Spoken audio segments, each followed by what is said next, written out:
All right, so Danny is here. I don't care if Danny and Grant give me 100% of the blame. I'll stand by this. I complimented him. I didn't even know exactly what AWOD was shooting for, so it was an awkward setup, possibly. Ultimately, we got a great result. No, we did. I know, but it's not always the result all that matters. He's just saying that, it's hard to come in and be funny when you're like, I don't know, this might be funny. It might be the worst idea ever. It's kind of hard. You attach lead weights to a balloon and then are shocked when it doesn't fly. I said he does a great Charles Barkley. That's not exactly what you said, though. It is that exactly might be what I one said. word, one phrase. It is exactly what I said. No, it's not, because you said all the words surrounding it. Understood, but I said he does a great Charles Barkley. Yeah, but when you couch it around everything else, sometimes it's hard to find that. Here's the couching. Trav just whispered this in my ear that he wants me to bring this up on the air with Frank, but... Hey, Frank, this is a terrible idea that we don't really want to do. But well, but you didn't actually have his whole thing. Well, I can find the whole thing, but I just have it from the clips that Right. Go ahead, Danny. Well, the compliment exists, and it's very nice, and I appreciate it. And the sentiment exists, and it's very nice, and I appreciate it, both from AWOD, from you, from everybody. You wouldn't bring me in if I had no chance of doing those things, of pulling them off. So it's a compliment, and I feel great about that, and thank you.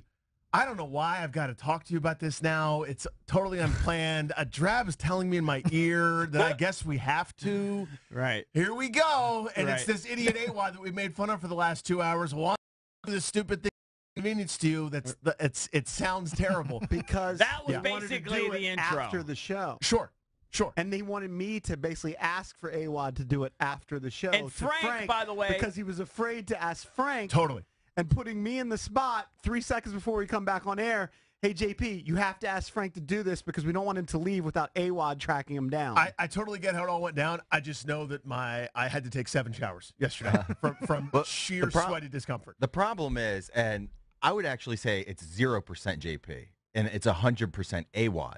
Because JP didn't do a great job of selling. Okay, but AWOD knows Frank Caliendo is here, and there needs to be some sort of web, feature, video, whatever, to try and gain clicks. And at the last second, he goes, well, what am I going to do? I'm just going to ask him AWOD's top 2 or whatever, and say, no, you want to try and put together a cool video and get some hits, and he never thought of the idea, and so he just thrusts Danny into Frank and say, all right, get me some hits, Danny. Go ahead. He didn't really think it through. No, he didn't think it through. He didn't even have his camera ready. And he can say that he was going to use CSNs, but he was scrambling for a while, and that was his backup. And by the way, why would AWOD want to do it on air when you can film it yourself and then have the proprietary content of that video instead of being able to share it with CSN?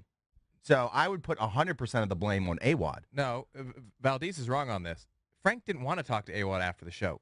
And Frank, he tried to Frank wanted cancer more than he wanted to talk to Adam. Was butt mean to AWOD afterwards. Well, most people let's go. I want to go. That's why they made me ask. Everybody he was great. Although Danny came across great. You did 3 but voices. he just had to take a bullet to do it. But see, here's the thing about Frank. But you realize how hard that is. Well, I would have said no. Be funny in front of one of the funnier guys ever. Yeah, I was Danny, I would have said no chance of with doing no that. prep. And by the way, do voices. But Danny's just a nice guy. You know me. I would have said no chance. Correct.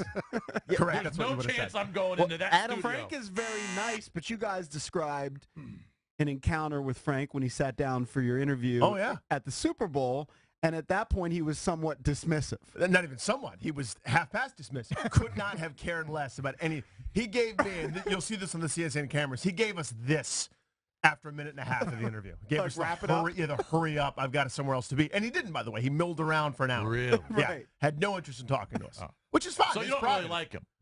He's an idol of mine. He's a hero. He's incredible. I love him as a comic. How did you feel when he did that? Not great. Not great, Jason. How disrespected did you feel? The most. Right. Which is fine. I'm just they're trying to show from Radio Row. Right, you're just trying to kill 4 hours of stupid interviews. We've done it. And here's the thing.